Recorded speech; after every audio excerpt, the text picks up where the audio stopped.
결과적으로 상간소송을 제기를 했을 때 내가 변호사비 쓰고 돈을 받았지만 원고는 사실상 얻는 이득이 없고 또 피고도 계속해서 돈을 지출하게 돼요.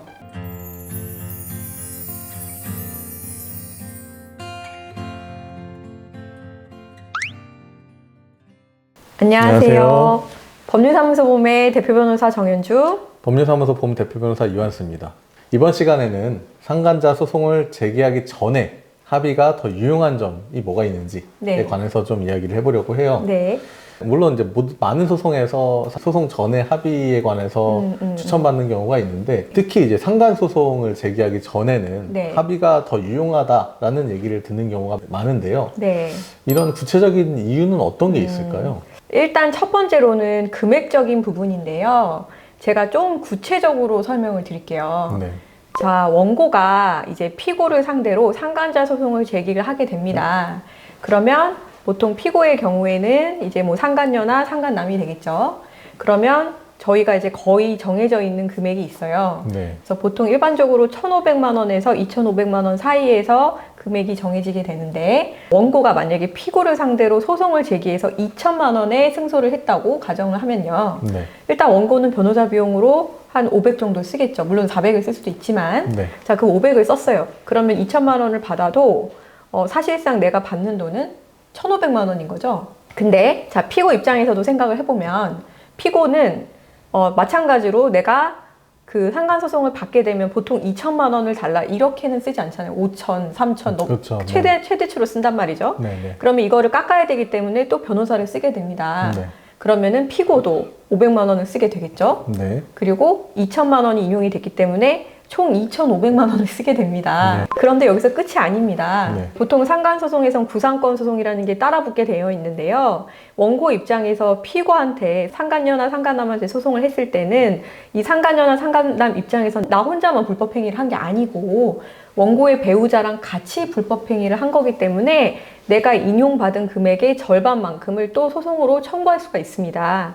그러면 피고 입장에서 2천만 원이 인정이 됐기 때문에 또 원고의 배우자에게 구상권 소송을 하게 돼요. 그런데 원고 입장에서 만약에 원고의 배우자랑 이혼을 하지 않고 아직도 공동생활을 유지하고 있다고 하면 2천만 원에서 1,000만 원이 인정이 되기 때문에 결과적으로는 아까 인정받은 1,500에서 또 1,000만 원을 돌려주게 됩니다.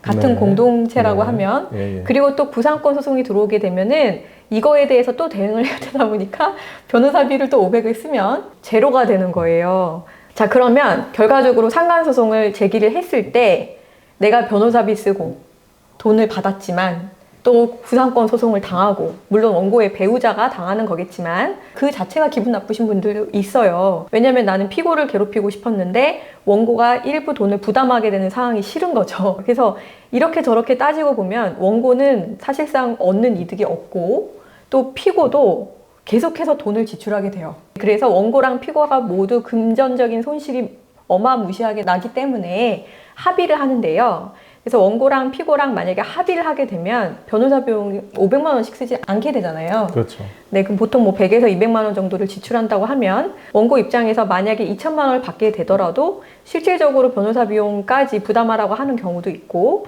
그렇지 않다고 해도 실질적으로 그 2천만 원을 전부 받게 되는 거고요. 피고 입장에서도 딱 그만큼만 지출을 하게 되니까 금전적인 부분에서 이득이 됩니다. 또 다른 어떤 그 합의가 더 좋은 이유가 뭐가 있을까요? 네, 또 두 가지 이유가 있는데요. 자, 피고 입장에서는 이 상황을 빨리 종료시키고 싶습니다. 왜냐하면 모든 소송은 정말 괴롭지만 상간소송은 더욱더 괴롭고, 피고 입장에서 이거 소문나는 걸 너무너무 원치 않기 때문에, 또 이게 6개월에서 1년까지 가는 거를 정말로 원하지 않기 때문에 시간적으로 일단 절약이 된다라는 점이 좋고요. 그리고 두 번째는 부작의 의무를 넣을 수 있다는 점인데요. 이거는 굉장히 강력한 이점이라고 볼 수 있어요. 자, 예를 들어서 상간소송의 경우에는 자, 원고가 피고에게 돈을 청구하는 겁니다. 그쵸? 네, 손해배상금, 위자료 부분을 청구하는 거기 때문에 돈만 받을 수 있어요. 하지만 예를 들어서 원고의 배우자를 다시 만나면 1회당 뭐 500만 원을 지급한다라든가, 피고 입장에서도 마찬가지로 이 일에 대해서 뭐 SNS라든지 뭐 직장에 찾아온다든지 뭐 명예훼손 행위를 한다든지 이런 것들을 안 하게 하고 싶어요. 비밀 유지를 하고 싶고, 원고 입장에서는 못 만나게 하고 싶은 거죠. 그런 부작용 의무를 서로 넣을 수가 있게 됩니다. 그래서 그 이유로 합의가 굉장히 유용하게 됩니다. 네, 그리고 아까 제가 설명드렸다시피 구상권 소송 같은 게 있을 수 있는데요. 분쟁을 조기에 종결시키는 하나의 방법으로서 구상권 소송을 서로 제기하지 않을 것을 넣고 구상권을 포기하는 조건으로 그 손해배상금을 정하게 되고요. 이런 모든 것들을 합의서로 다 작성을 해가지고 서로 뭐 인관증명을 첨부한다든지 합의금을 지급하고 이런 식으로 절차가 빨리 종결이 되니까 아무래도 여러 가지 측면에서 물론 감정적인 부분은 뭐 둘째 치고라도 아무래도 상간자 소송에서는 합의를 하는 게 여러 가지로 유리하다고 볼 수 있고요.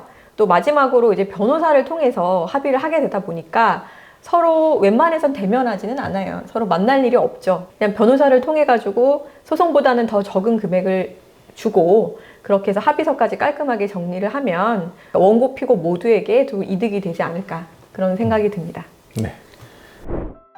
이번 시간은 이렇게 상간자 소송을 제기하기 전에 합의를 하는 게 더 유용한 점에 관해서 이야기를 나눠봤습니다. 저희 영상이 도움이 되셨다면 좋아요, 구독 부탁드려요. 감사합니다.